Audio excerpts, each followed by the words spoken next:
Hey guys, it's Tom Box here. Welcome to MST.TV, and today I've got a discussion for you guys. I haven't done one of these in some time now, and I would love to hear your thoughts on this particular subject. And this has been on my mind for some time now, maybe on your minds as well.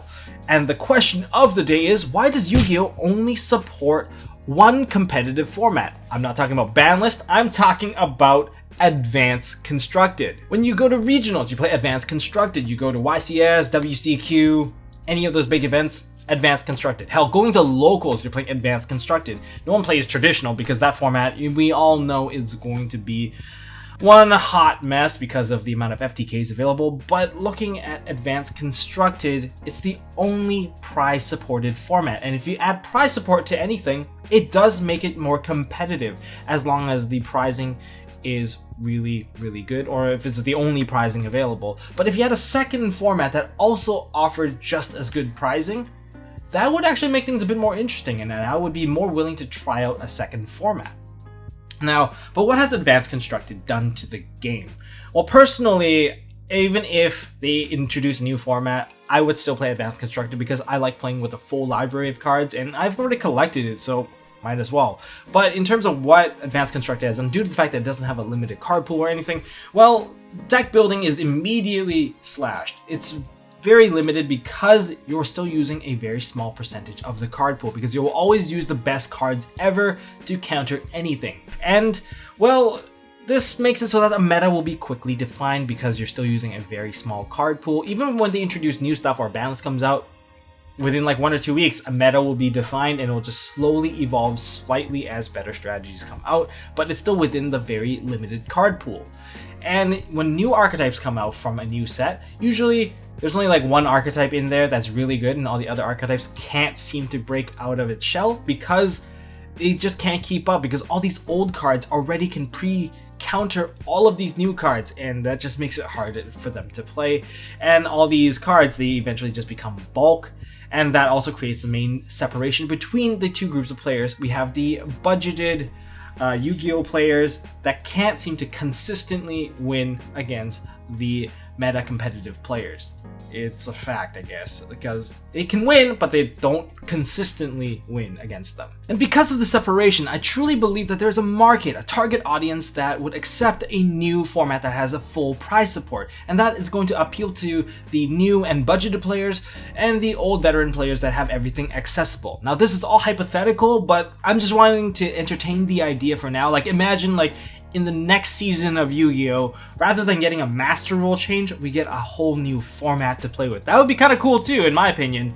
But I know you guys have a ton of questions, like what's the format that I'm going to propose? Wouldn't that split up the player base? And how would tournaments even work anymore? Is this going to destroy the game? Well, I'll answer all of those questions as soon as I give a shout out to ImperiumDuelist.com. My latest mat is actually on there. It's the Tour Guide Tour Bus mat. It is a cloth mat. Very beautiful stuff. It was on sale, and I believe it's still on sale at the making of this video. Hopefully it's still on sale. Go check it out at ImperiumDuelist.com. That is going to be the last mat I make for 2018. So yeah, I've been kind of hyping it up before, but yeah, it's available now, so go check it out. Now, one thing I want to make very clear is that I'm not saying we should take away support from Advanced Constructed. No, none of that at all, because I still believe that that's still the main format of the game, but I believe that the second format will actually introduce more people into playing the competitive scene, and it kind of acts as a gateway into that realm. Now, my proposal for an additional prize supported format is going to be a seasonal constructed format, aka a block format, as many of you guys may have guessed. Now, if you guys don't know what block format is, well, you guys probably only play Yu-Gi-Oh! And for you guys, well, TLDR version of this is it's a card pool that is limited to newly released product within a blocked amount of time. If you don't get that, it's a much smaller card pool limited to most recent releases, and that card pool resets basically every year. So how does seasonal constructed work? Well, to kind of make it simple, and if you guys have a better idea, leave it down in the comment section below. We start off with a base card pool, which could be made up of the last two sets, a reprint set, and maybe a structure deck. That should be enough cards to kind of start the season. And then we have a start date and an end date. And anything that's released between the start date and the end date, they are legal. So if you get a new structure deck, the structure deck is legal. And if the structure deck has like a staple like Foolish Burial that wasn't legal until it was released in there. Well, can you use like the old, like say you have a super rare Foolish Barrel? Yeah, you can. It just unlocks it so that your card pool gets larger and larger. So that the new releases, they're a lot more exciting because it expands your card pool. And even for reprint sets, it makes a lot more sense for them. Like a star pack. Like a lot of people didn't really value star pack very much, but this one will basically expand it a lot because it adds a lot more cards into the game, and it diversifies deck building. And even for the core sets where we have many archetypes introduced into the game, but most of them aren't viable, they will be much more viable within this particular format because a lot of the hard counters and a lot of the old supports available to boost the best archetype in that set, they won't be available. So this limited card pool will develop its own meta that is free from the influence of all the available power cards in the game. So question number one is, why would anyone bother playing it, especially the older generation players that have all the cards available anyway? Why would they bother with a seasonal one? Well, prize support would be the key thing here. Prize support is one of the best incentives to kind of keep people going, and if you make prize support exclusive, then you've got something better, because you'll be forced to go into playing seasonal, and you probably already have afforded and bought everything that's available to play in the season anyway. That's why it's very easy for someone that has everything to transition into the seasonal constructed format. And if they keep the prizing exclusive, say we currently have the Chaos Dragon as the prize card, what if they got Needle Fiber as, like, hypothetically, as the prize card, and that is legal for you to use in Advanced Constructed? Wouldn't that make a lot of people just jump ship and join that tournament? Like, it's like a YCS, or maybe it's within a tournament pack is available. It just makes a lot more people join into those tournaments for sure. But wouldn't that make a large group of the Advanced Constructed players just to jump into seasonal just because it's cheaper? Well, not exactly. I'm gonna format tournaments in a way where Advanced Constructed is still very much supported. So for tournaments, I guess the tournaments will label themselves whether they're seasonal or non-seasonal. But say locals, I feel like the TO has a lot of control over which kind of tournament they want to run. So if there's a lot of seasonal events coming up, maybe they'll change it to a more seasonal oriented tournament where maybe on a more standard defined note, say 3 times a month you get the Advanced Constructed, because seasonal players can always play an Advanced Constructed. And then when 1 time a month you get like a seasonal OTS tournament where this is like a sanctioned event where there's different prizing, where maybe Konami sends us an OTS pack that's seasonal that contains like an ultimate rare Needle Fiber in there, and that's going to appeal to a lot of the Advanced Constructed players to go and join that tournament because they already have everything. Because the key point of a seasonal tournament is that most of it's pretty budget already,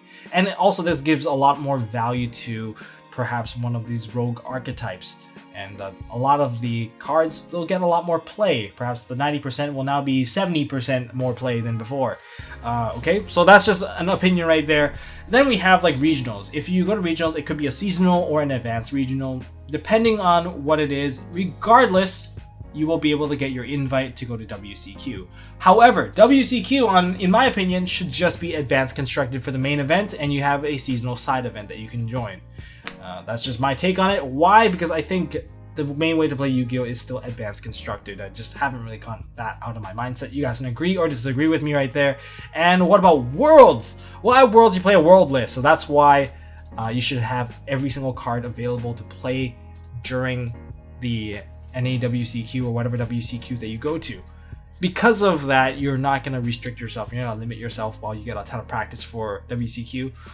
When you go to Worlds, you get to practice with the full card pool available there. So that's just my opinion here. What does this ultimately offer by having 2 particular card pools and 2 diverse formats? You get a more diverse play environment. You get to revive the creativity in deck building and identifying a new meta and just kind of identifying the best strategies. And a lot of stuff that's normally not viable, you will also consider them as an option. And it'll be a lot more fun, especially when you want to avoid the Advanced Constructed format. Say it's FTK heavy like it is now and you want to take a breather, you can always avoid and just jump into the other format. It gives players option to do so, and I think that's very important that we're not locked in based off of what one company says we can and cannot play. Well, we'll be limited to 2 options, but that's just my opinion. Hopefully you guys enjoyed the segment. If you guys got to the end of this segment, give yourselves a pat on the back because, well, this is something that I had to do a lot of thinking about, and hopefully you guys can bring up some good discussion down in the comment section below. I would love to hear your thoughts of, you know, the good, the bad, the ugly. You leave it down there, I will read it, and I'll try to respond to you guys as soon as possible. If you guys enjoyed this video, give it a thumbs up. If you guys did not like it and you disagree with me, you can feel free to hit the thumbs down button. If you guys want to see more stuff from MST.TV, hit that subscribe button. There's a lot of winter stuff coming up, and I have like a whole list of stuff already written out, ready to go, and a lot of it's pretty fun. If you guys been enjoying Nishi, that's been pretty cool too. And as always, don't forget to hold on to your MST.TV, and now I'm going to proceed to the end phase. Hey guys, thanks for watching. If you like this video, please drop us a like so we know we are doing a good job, and you can also subscribe to MST.TV for more fantastic videos by clicking on the button on the left. Don't forget to check out our partners at Imperium Duelist. They make really high quality mats, including some of my own limited edition release stuff. And if you want to check out one of our past videos, click here on the right. As always, don't forget to hold on to your MST.TV, and I'll see you next time.